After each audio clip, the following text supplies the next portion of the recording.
Mga kasayan, Euro 150 dang hari. Magpapalit tayo ng fast blinking.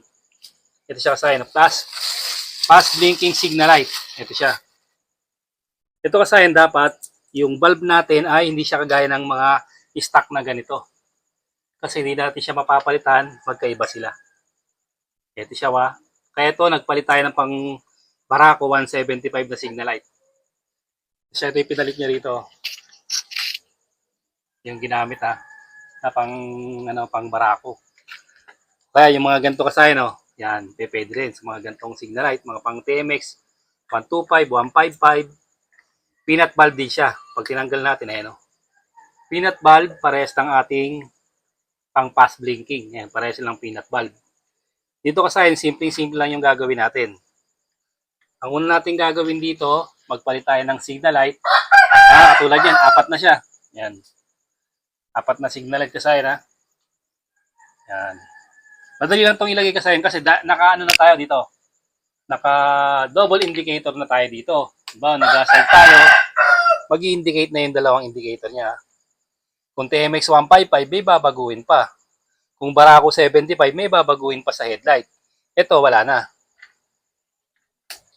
Ang gagawin lang natin dito, mayroon tayong makitang isang tornilyo. Ayan isang tornilyo Tapos sa bawat isang signal light, mayroon lang isang tornilyo. Ang una natin gagawin, tatanggalin natin yung 4 na tornilyo na katulad nito. Nakasaya, natanggal na natin yung mga takip. Apat na takip, Pati sa likod. Yan siya kasaya Bali, ang iiwasan nyo lang dito kasaya, dito ay mag-umpisa sa likod. Bali, ang iwasan nyo kasaya dito, maapakan nyo yung tinanggal nyo Tabi nyo ng maayos para hindi nyo siya maapakan. Kasi pag naapakan nyo yan, basag, papangit naman yung natin. Tapos dito, tatanggalin natin siya. Para makasigurado tayo, ang gagawin natin dito, kung may hazard kayo, i-hazard nyo. Kung wala kayong hazard, i-signal light nyo lang. Dahil may hazard to, i-hazard lang natin, tapos tanggalin natin siya. Yan. Tanggal natin. Kuha tayo ng isa. Pag sinuksok natin ito na hindi umilaw, babalik ta rin natin. Pag umilaw, ibig sabihin, okay na, hindi na natin babalik ta rin. Ano siya Tapos punta tayo sa kabila.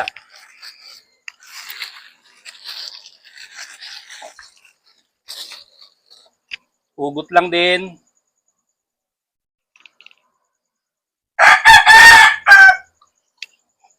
Pag-ugot natin, yun lang natin yung position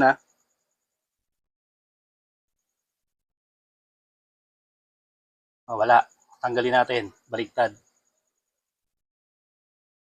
Yan na siya. Tapos punta tayo sa harapan.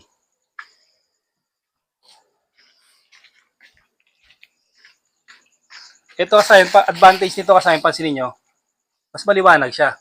Ito. Kaya yung ano niya Okay, kabit natin yung para mas makakita niyo yung Dahil LED na siya, mas malaki yung binibigay niya ng liwanag. Yan tingnan nyo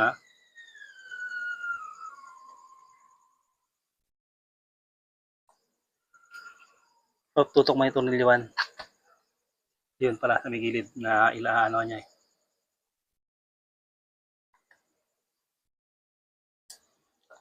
Para mas makitang-kita yung natin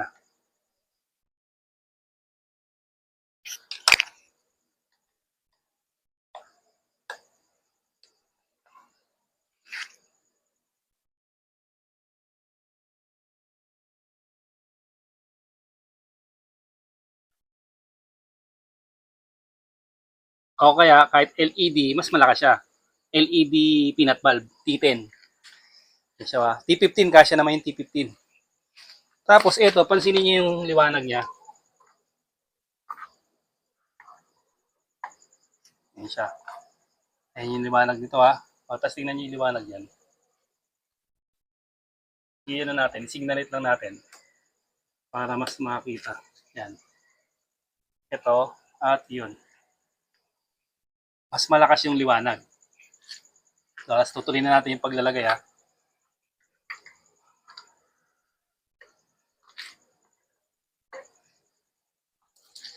Ipaabot na natin. Ingatan nyo lang tumapakan. Pag napakan nyo, mababasag kasi yung ano yan. Silipin nyo lang yung posisyon yan. Pag kumano na kagad, okay na. Lipat na tayo sa kabila.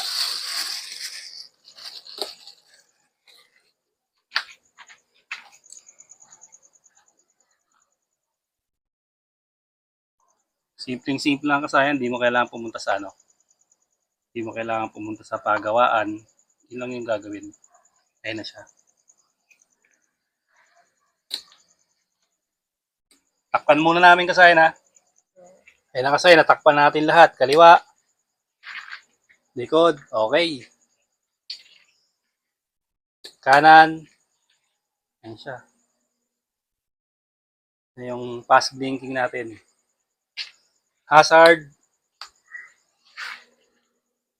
Basta peanut valve kasayan, okay. Tapos, peanut valve kasayan na maluwag yung dito ha. Kasi kung hindi maluwag yung dito, pag tinakpan nyo, babangga. Kailangan katulad nito. Kasi may pambarako din na maliit. Pag yun ang nilagay nyo na signal light, hindi siya pwede, hindi siya matatakpan. Kasi mas mahaba yung ano natin ha. Mahaba ito, pansinin nyo. Mas mahaba ng halos kalahati. Halos doble. Ayun o. Kaya kailangan malalim yung ano natin ha. Malalim yung paglalagay natin. Pag mababaw, lalabas yung pinaka ano niya. Hindi siya matatakpan. Kailangan mga ganito. Para matakpan siya. O kaya yung pang mga TMX siya, matatakpan din yun. Ganun lang kasayang kasimple. Pag hindi umilaw, baliktarin nyo lang yung bulb, ilaw na kagad siya. Pag ganito kailangan natin ha, double indicator para wala na kayong babaguhin. Kasi kung single indicator lang, automatic, kailangan nyo pa ng dalawang diode para maayos yung inyong ano. Kasi kung hindi kayo maglalagay ng diode, kada signal light nyo mag-hazard siya. Ito, walang magiging problema. Pansinin nyo, wala siya nag-hazard. Yan. Walang nag-hazard pag nag-signal light tayo. Yan o. Kasi dalawa yung indicator niya, hindi siya single. Pag single indicator lang siya, tsaka siya mag-hazard pag signal light ko. Hanggang dito na lang mga kasayan. Salamat sa panonood.